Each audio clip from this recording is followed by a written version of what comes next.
उन्होंने अभय सिंह चौटाला के साथ, इनेलो के साथ तो और जनसभा भी करती हुई नजर आई थी। वहाँ पर आकाश आनंद जो है वो जनसभा को संबोधित करते हुए नजर आए थे। और जिस तरीके से उन्होंने भारतीय जनता पार्टी को और कांग्रेस को एक ही सिक्के के दो पहलू बताया था, तो ऐसे में यही कहा जा रहा है कि उत्तर प्रदेश में भी मायावती जो है वो गठबंधन के साथ मैदान में उतर सकती है, क्योंकि कहीं ना कहीं उन्हें। नमस्कार, मैं आश्रुति वोहरा और आप देख रहे हैं नेक्स्ट 9 न्यूज़। आपका बहुत बहुत स्वागत हमारे इस खास प्रोग्राम देश की सच्चाई में। बात करने जा रहे हैं स्वामी प्रसाद मौर्य के बारे में। उत्तर प्रदेश में इस बार लोकसभा चुनाव में स्वामी प्रसाद मौर्य की कुशीनगर की सीट से बुरी हार हुई थी। जिस हिसाब से उनकी बुरी तरह से हार हुई, कुशीनगर की सीट पे अपनी ही पार्टी से चुनावी मैदान में उतरते नजर आए स्वामी प्रसाद मौर्य। अब आने वाले समय में क्या स्वामी प्रसाद मौर्य कोई ऐसी रणनीति बनाते नजर आ सकते हैं कि चुनाव में जिन सीटों पर इस बार भारतीय जनता पार्टी दांव चल रही है, जिन सीटों पर अखिलेश यादव दांव चल रहे हैं, जिन सीटों पर मायावती प्रत्याशी उतारने का ऐलान कर चुकी हैं, क्या एक भी अन्य दल के साथ स्वामी प्रसाद मौर्य का गठबंधन हो सकता है? बात अगर उनके साथ उनकी बेटी संघमित्रा मौर्य की भी कर लें तो संघमित्रा मौर्य भारतीय जनता पार्टी से बेहद खफा मानी जा रही हैं। खफा इसलिए मानी जा रही हैं क्योंकि बदायूं की सीट से इस बार संघमित्रा मौर्य का टिकट भारतीय जनता पार्टी काटती नजर आई थी। कारण कहीं ना कहीं बदायूं का वो 2 लड़कों के साथ हुआ हत्याकांड था, जिसके बाद संघमित्रा मौर्य कहीं ना कहीं जो उनका नजरअंदाज करने वाला एक रवैया था वो बड़ी वजह बना और स्वामी प्रसाद मौर्य की बेटी संघमित्रा का टिकट भारतीय जनता पार्टी काटती नजर आई।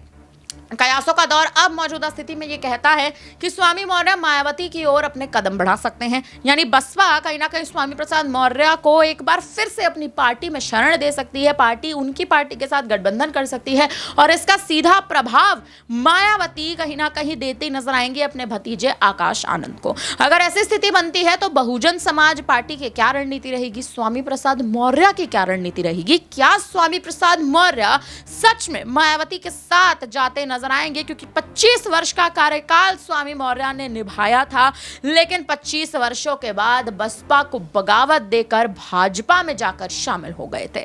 क्या अब वही 25 वर्ष का कार्यकाल एक बार फिर से स्वामी प्रसाद मौर्य मायावती के साथ निभाते नजर आएंगे? इसी मुद्दे पर चर्चा करेंगे। हमारे साथ शालिनी मौजूद है। शालिनी, क्या लगता है स्वामी मौर्य की अब क्या रणनीति है? लोकसभा चुनाव में बुरी हार का सामना और अब मायावती के साथ जाने की चर्चाएं एक बार फिर से राजनीतिक गलियारों में तेज होना, किस हिसाब से पूरी स्थिति देख रही हैं?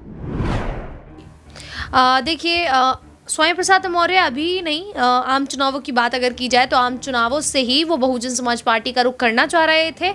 कोशिश भी उनके द्वारा की गई थी, लेकिन मायावती ने उनका साथ नहीं दिया। मायावती ने उन्हें अपनी पार्टी में शामिल होने का मौका इसलिए भी नहीं दिया क्योंकि मायावती जो हैं वो अकेले चुनावी मैदान में उतरना चाह रही थी। उनका मानना है कि जब भी वो गठबंधन के साथ चुनावी मैदान में उतरती हैं तो उन्हें उतना फ़ायदा नहीं होता है जितना अकेले उनको फ़ायदा मिलता हुआ नज़र आता है। लेकिन नतीजा जब आम चुनावों के सामने आता है तो यहाँ पर बात कुछ और ही सामने आती है। देखा जाता है कि मायावती जो हैं वो एक भी सीट हासिल नहीं कर पाती हैं, और जबकि गठबंधन के साथ जब मैदान में उतरती हैं तो उत्तर प्रदेश में 10 सीटें, लगभग हम कह सकते हैं कि 10 सीटें जो हैं वो हासिल करती हुई नजर आती हैं। तो जिस तरीके से स्वामी प्रसाद मौर्य की भूमिका की अगर बात की जाए तो स्वामी प्रसाद मौर्य बहुजन समाज पार्टी में भी रह चुके हैं, समाजवादी पार्टी में भी रह चुके हैं, तो लगातार जो वो हैं कि वो दल बदलते हैं। यहाँ पर समाजवादी पार्टी में उन्हें काफ़ी बड़ी जिम्मेदारी दी गई थी, उन्हें महासचिव की जिम्मेदारी दी गई थी। उसके बावजूद भी स्वामी प्रसाद मौर्य ने समाजवादी पार्टी का जो दामन है उसको छोड़ दिया और बहुजन समाज पार्टी में जाने का प्रयास किया। लेकिन जब मायावती ने उन्हें भाव ही नहीं दिया तो वो अपनी ही पार्टी से चुनावी मैदान में उतरते हैं, कुशीनगर से मैदान में उतरते हैं। वहीं उनके बेटे भी इसी सीट से चुनावी मैदान में उतर जाते हैं। हालांकि नतीजा यही रहता है कि ना ही बेटा जीतता है और ना ही बाप। वहीं अगर बेटी संघमित्रा मौर्य की बात की जाए तो बेटी संघमित्रा मौर्य का भी इस बार भारतीय जनता पार्टी ने टिकट काट दिया बदायूं से। भारतीय जनता पार्टी को इसका कड़ा जो कह सकते हैं इसका बुरा सामना करना पड़ा, क्योंकि बदायूं की सीट उनके हाथ से निकल गई और समाजवादी पार्टी के खाते में चली गई। यहाँ पर देखा गया शिवपाल यादव के जो बेटे हैं उनके पास ये सीट जाती हुई नजर आई। तो जिस तरीके से देखा जा रहा है कि स्वामी प्रसाद मौर्य जो हैं वो अपनी राजनीतियों को लेकर अब घबराए हुए हैं कि उनका राजनीतिक जो भविष्य है वो खतरे में है।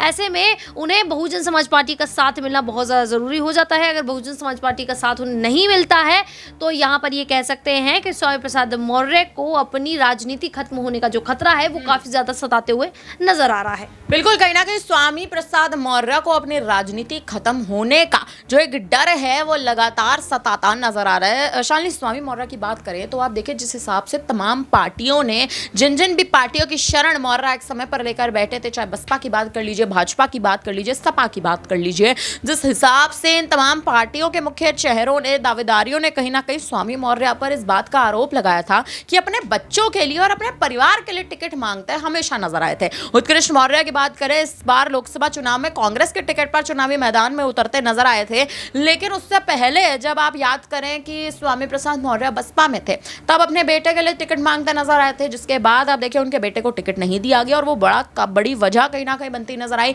स्वामी मौर्य के पार्टी छोड़ने की, दल छोड़ने की। क्या लगता है अब अगर मौर्य गठबंधन करते हैं अपनी पार्टी का तो उपचुनाव में क्या मायावती एक भी सीट से चुनावी मैदान में स्वामी मौर्य को उतारती नजर आएंगी?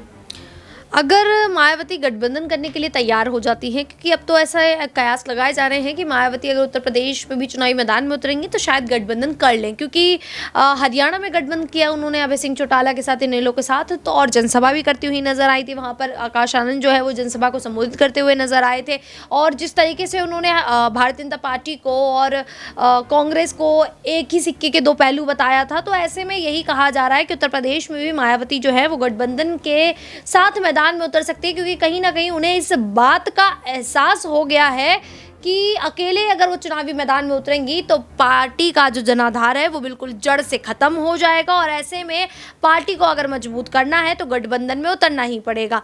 तो अब जिस तरीके से स्वामी प्रसाद मौर्य कोशिश कर रहे हैं, अगर गठबंधन तय हो जाता है तो स्वामी प्रसाद मौर्य को मायावती जो है बड़ी जिम्मेदारी देते हुए यहाँ पर नज़र आ सकती हैं, क्योंकि स्वामी प्रसाद मौर्य काफ़ी समय तक बहुजन समाज पार्टी के साथ कार्य करते रहे हैं। तो ऐसे में स्वामी प्रसाद मौर्य पर मायावती जो है वो भरोसा जता सकती हैं और किसी भी हम कह सकते हैं कि बेहतर सीट पर यहाँ स्वामी प्रसाद मौर्य को मौका मिलता हुआ नजर आएगा। साथ ही अगर उनके बेटे भी आ जाते हैं तो यहाँ पर बेटा और बेटी दोनों को ही एक महत्वपूर्ण भूमिका से यहाँ पर जो मायावती हैं वो नवाजती हुई नजर आएंगी।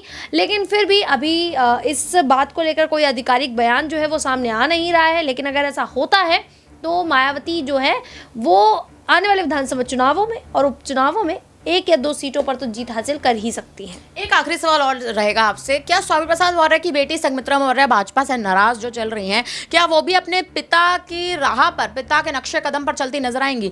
कम आपके शब्दों में जवाब चाहिए। आश्रुति, जिस तरीके से भारतीय जनता पार्टी ने आम चुनावों में रणनीति बनाई, उनकी रणनीति पता नहीं कि कारगर साबित हुई भी है या नहीं, क्योंकि इस बार नुकसान ही हुआ है। 400 पार का नारा दिया गया था, 250 पार भी नहीं हुआ है। तो जिस तरीके से बदायूं में उन्होंने संघमित्रा मौर्य का टिकट काटा, क्योंकि संघमित्रा मौर्य जो है वो लगातार 2 बार की सांसद रह चुकी थी वहां से, उसके बावजूद भी भारतीय जनता पार्टी ने उनका टिकट काट दिया। तो सबसे बड़ी गलती तो यही मानी जा सकती है कि भारतीय जनता पार्टी ने सबसे बड़ी गलती यहीं पर कर दी। अब जिस प्रकार से उन्हें संघमित्रा मौर्य को भरोसा था कि वो दोबारा तीसरी बार भी जीत हासिल कर सकती थी, लेकिन टिकट ही नहीं दिया गया। वो मंच पर रोती हुई भी नजर आई थी। जब उनसे पूछा गया कि आप रो क्यों रही तो उन्होंने वजह बताई कि नहीं, टिकट कटने की वजह से नहीं, बात कुछ और थी। इस तरीके से वो बयान देती हुई नजर आई।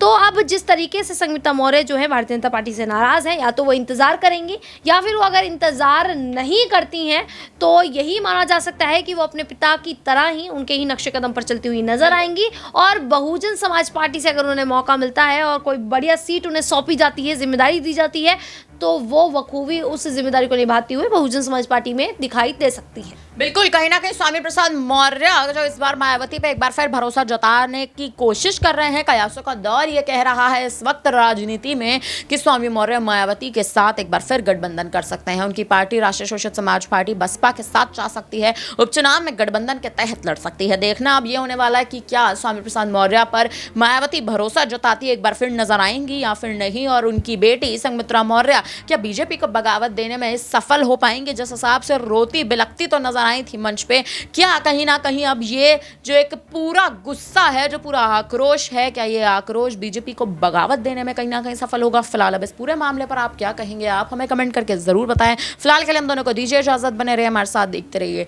Next time news. धन्यवाद।